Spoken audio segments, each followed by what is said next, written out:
Shalom, kembali lagi dalam eksposisi kitab Imamat. Sekarang kita sudah di Imamat pasal 2 ayat 12.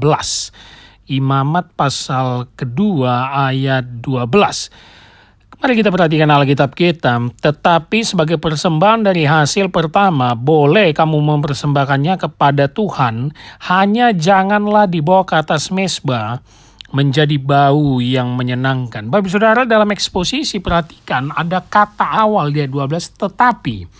Kalau ayat baru dimulai dengan kata tetapi, itu menyatakan kontras dengan ayat di atasnya. Ya, ini kita harus melihatnya dari segi konteksnya dan keseluruhan ayat.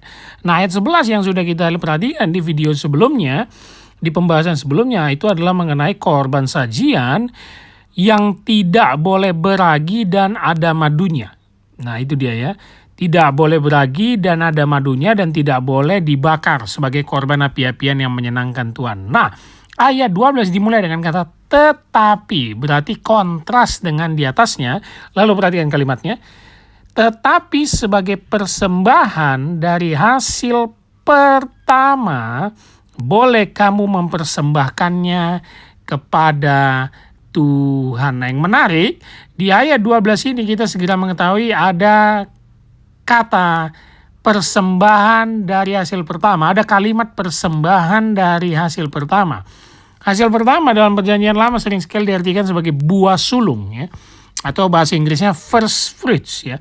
Buah sulung yang pertama. Ini adalah hasil pertama, hasil bumi panen yang dimiliki oleh orang Israel. Nah, karena ada kata tetapi yang kontras dengan ayat 11 yang tidak boleh ada ragi dan madu, maka hasil pertama yang dimaksudkan di ayat ke-12 ini, persembahan hasil pertama ini, diperbolehkan ada ragi dan madunya. Ya. Diperbolehkan roti dengan madunya sebagai persembahan kepada Tuhan.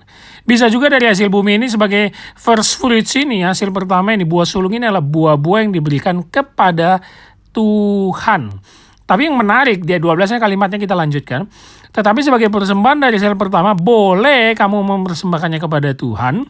Ya, segala bentuk hasil bumi, buah-buahan atau roti tadi, baik dengan ragi dan madunya. Karena kontras dengan ayat 11, di sini madu diperbolehkan. Hanya janganlah dibawa ke atas mezbah menjadi bau yang menyenangkan. Menarik. Ini tidak dibakar oleh imam di atas mezbah, Bapak Saudara. Berbeda dengan ritual yang sebelum-sebelumnya, baik korban bakaran atau korban sajian, first fruits atau hasil pertama, yang ada buah-buahan ragi dan madu, ini tidak boleh dibakar di atas mezbah. Ini biasanya hanya disajikan pada hari raya mingguan, seperti yang sudah diatur Allah kepada Musa di dalam kitab Keluaran. Apa makna first fruits di sini? Walaupun tidak boleh dibakar di atas mezbah, tapi ini sebagai persembahan yang memperingatkan bagaimana Allah membebaskan umat Israel dari perbudakan Mesir. Ya, ini kita berbicara dengan bagaimana berhubungan dengan kitab Keluaran yang sudah diatur semuanya. Bagaimana Allah menyelamatkan umatnya dari perbudakan Mesir. Inilah maksud dari korban sajian first fruits, ya. Hasil pertama bumi yang dipersembahkan, boleh ragi dan madunya. Nah, kenapa kita tahu bahwa tidak boleh dipersembahkan di atas mezbah tadi, bukan menjadi bau yang menyenangkan, karena di ayat 11-nya diatur tidak boleh ada ragi dan madu. Yang sudah kita bahas semalam, banyak penafsir sepakat, walaupun madu itu manis, madu itu melambangkan tempat di tanah perjanjian Kanaan, berlimpah susu dan madunya, tapi madu, sepakat semua penafsir mengatakan ini merusak, ya. Fermentasinya kalau digabung dengan ragi, ya, ada fermentasi yang bisa merusak pencernaan, apalagi jika diberikan sebagiannya kepada imam, sehingga yang tidak boleh dibakar dan tidak menjadi bau yang menyenangkan kepada Tuhan. Tetapi persembahan hasil pertama ini harus diberikan untuk menyadari bahwa karunia Tuhan atau berkat Tuhan itu selalu ada untuk umatnya. Apa aplikasi yang bisa kita ambil dari 12 ini, Bapak Saudara? Banyak orang menyalahkan atau mensalahkan penafsiran tentang buah sulung, ya. Buah sulung itu dikatakan sebagai bagian dari persembahan yang harus kita berikan kepada gereja sekali setahun dari hasil pertama seluruh yang kita dapatkan selama setahun. Sebenarnya buah sulung itu bukan menjadi bagian yang seluruh apa yang kita dapat setahun kita berikan ke gereja, tidak ya. Karena bangsa Israel juga tidak memberikan seluruhnya, tidak mungkin. Dari seluruh hasil panen padinya tidak mungkin dia memberikan seluruhnya. Nah ini yang kita harus pahami supaya kita tidak salah mengerti, sehingga kita dibutakan oleh ajaran-ajaran yang berpusat kepada uangnya untuk memberikan kepada gereja ataupun pendeta. Tidak seperti itu. Tapi yang pasti dengan maknanya sesuai konteks dari kitab Keluaran, dibebaskan dari perbudakan Mesir, maka hasil pertama atau first fruits adalah bentuk ucapan syukur atas penyelamatan Allah dalam hidup kita.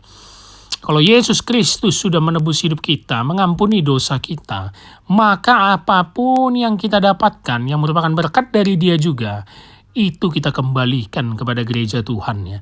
Nah ini yang penting sebagai hasil pertama ya.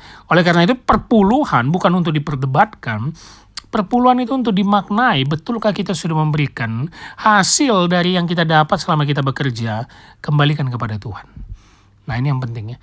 Ini menjadi bagian dari persembahan yang harus kita berikan kepada Tuhan dan mengingatkan kita atas karya penebusan Yesus Kristus yang telah menyelamatkan kita, sama seperti Allah telah menyelamatkan umat Israel ya.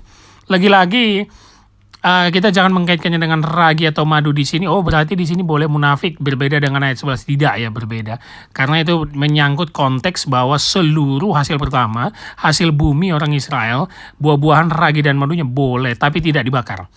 Karena bukan menjadi bau yang menyenangkan bagi Tuhan. Bapak Saudara, sudahkah engkau mengingat karya penyelamatan Kristus dengan memberikan yang terbaik kepada Kristus? Ini menjadi tugas utama kita. Dan ini yang bisa kita lihat di ayat 12. Tetapi sebagai persembahan dari hasil pertama, boleh kamu mempersembahkan kepada Tuhan. Hanya janganlah dibawa ke atas mezbah menjadi bau yang menyenangkan. Sangat detail. Allah mencatat segala sesuatunya, ada yang boleh, ada yang tidak boleh. Dan ini yang menjadi pusat kekudusan Allah dan juga umatnya Israel. Kita akan melanjutkan. Kita akan menyelesaikan Imamat pasal 2 ini, tetap dalam eksposisi kitab Imamat. 1 hari, 1 ayat.